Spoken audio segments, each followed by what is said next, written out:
இது 2வது பதிவு. முதல் பதிவில் என்ன சொன்னோம்? எண்ணங்களின் தாக்கத்தினால ஒரு மனுஷன் எந்த எண்ணத்தை கையாளுறானோ அது மேலே சவாரி பண்ணி கீழே விழுவான் அல்லது மேலே வருவான். அதே மாதிரி அந்த எண்ணம் நல்லதாக இருந்தால் நல்லது நடக்கும், தீமை நடக்கும் சொல்லிட்டு இந்த கதையோட 2வது நிகழ்வு என்ன? அமெரிக்காவுக்கு போன மனைவி திரும்பி வர்றாங்க. ராத்திரி 2 பேரும் படுத்துங்கிற கட்டில் இந்த ஆளுக்கு ராத்திரி 12 மணிக்கு மேலே திடீர்னு ஒரு உலுக்கி விழுந்து எந்திரிக்கிறாரு. ஒய்ஃப்ட சொல்கிறேன், எனக்கு தூக்கம் வரல, எனக்கு பயமாக இருக்குது, ஏதோ நான் தப்பு பண்ணிட்ட மாதிரி தோணுது அப்படின்னு சொல்லி உளர்றாரு.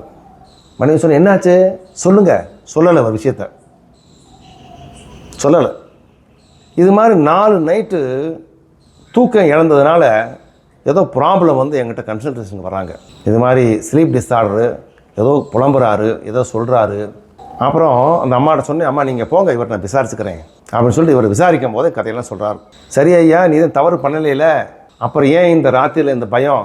என் மைண்டில் ஒரு மாபெரும் தாக்கம் வந்துருச்சுங்க. என்னது? Guilt feeling. ஆமாம், அழகான மனைவி, உத்தமி, சத்திய பெண்ணு, என்னை நல்லா பார்த்துக்கிட்டவ, அவளுக்கு துரோகம் பண்ண போனேன்னு நினச்ச உடனே எனக்கு மனசு ரொம்ப ஆதங்கப்பட்டு போய் அழுக ஆரம்பிச்சிட்டேன். அப்புறமேல் தினம் ராத்திரி படுக்கும்போது இந்த படுக்கையில் தான் அவளை படுக்க வச்சுருப்போம், யார் வேலைக்காரியை, அவளோட சம்பவம் பண்ணியிருப்போமே, பண்ணியிருந்த என்ன ஆகிருக்குமே அப்படின்னு நினைக்கும் போதெல்லாம் பயம் வருது அப்படின்னு சொல்லிட்டு அவர் என்னைய பார்த்துட்டு ஒரே கேள்வி, எப்படியாவது என்னை ஆபத்துலேருந்து காப்பாற்றுங்க, மாபெரும் ஆபத்து, என்னை அப்படியே உலுக்கி எடுக்குதுன்னு சொன்னார். பாருங்கள், இங்கே தான் வந்து எப்படி கில்ட் ஃபீலிங் வெளியே வர்றதுன்றது அருமையான ஒரு வாய்ப்பு. தன்னுடைய தவறை புரிஞ்சுக்கிட்டு தவறு பண்ணிட்டோம் என்ற எண்ணம் கூட ஒரு எண்ணம் தான். கில்ட் ஃபீலிங் ஆல்சோ ஒரு எண்ணம். குற்ற உணர்வுறது எண்ணம் தான், வேற ஒன்றும் கிடையாது. அந்த எண்ணத்து மேலே சவாரி பண்ணி ஆரம்பித்த உடனே எண்ணங்கள் அப்படியே பூதாகாரமாக விரிஞ்சு உங்களை உலுக்கி எடுக்குது. இது சாதாரண எண்ணம், எனக்கு சம்மந்தம் இல்லாத எண்ணம், குற்ற உணர்வு வரும் போகும் அப்படின்னு விட்டுட்டோம் வச்சுங்களேன், அது போயிடும். குற்ற உணர்வை பிடிச்சிக்கிட்டு நிற்கிறதுனால வந்த விளைவு, அவருக்கு தவறு வந்து பண்ணுறோம் நினச்ச உடனே பாடி என்ன சுரந்தது, என்ன ஹார்மோன் வந்தது?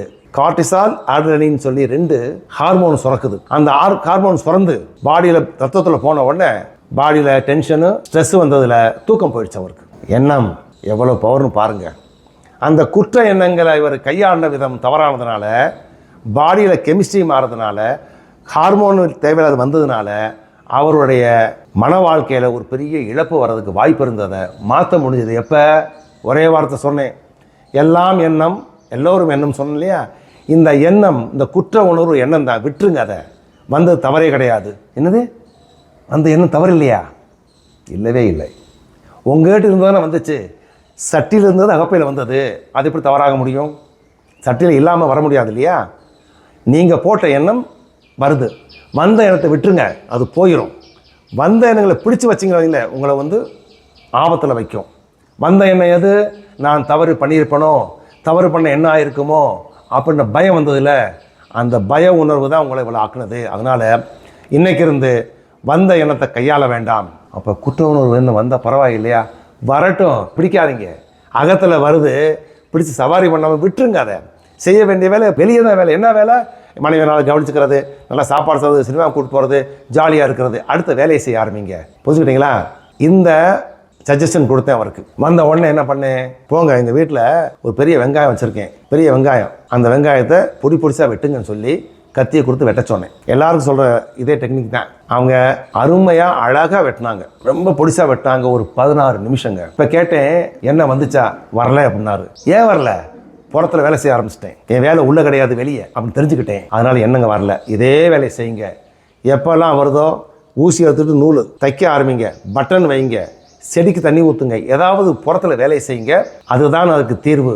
அதனால் எந்த எண்ணங்கள் வந்தாலும் அதை கையாளணுமா வேண்டாமா அப்படின்ற தீர்மானம் எடுக்க வேண்டியது நீங்கள் மாத்திரமே தெரிஞ்சுக்கிட்டு, தேவையில்லை எண்ணங்களை கையாளுறதும் தேவையில்லாத எண்ணங்களை விடுறதும் உங்கள் கையில் இருக்குன்னு புரிஞ்சுக்கிட்டு, இனிமேல் எந்த எண்ணங்கள் வந்தாலும் பயப்பட தேவையில்லைன்னு சொல்லி ஒரு 2-3 நாள் ட்ரைனிங் கொடுத்து நல்லா இருக்கிறாரு, ஆனந்தமாக இருக்கிறாரு, சந்தோஷமாக இருக்கிறாரு. அவரால் இருக்க முடியும்னு உங்களால் இருக்க முடியும். நமக்கு வரதெல்லாம் வந்து எண்ணங்கள் தானே. எண்ணங்களை கையாளுற விதத்தை தெரிஞ்சுக்கிட்டு இனிமேல் யாருக்கும் பயப்பட வேண்டாம், எதற்கும் பயப்பட வேண்டாம். ஒன்றே ஒன்று செய்ய வேண்டியது, என்னால் முடியுன்ற எண்ணத்தோடு முன்னால் போங்கன்னு சொல்லிவிட்டு இந்த பதிவை பார்த்து ஏதாவது உங்களுக்கு தேவையான விஷயங்களை எடுத்துக்கிட்டு தேவையில்லாத விட்டுட்டு நல்ல பதிவாக இருந்தால் உங்கள் ஒப்பீனியனை போட்டு என்னை மாதிரி சேவை பண்ணுற ஆளுகளுக்கு உதவி பண்ணுங்கன்னு சொல்லி நன்றி, வணக்கம்.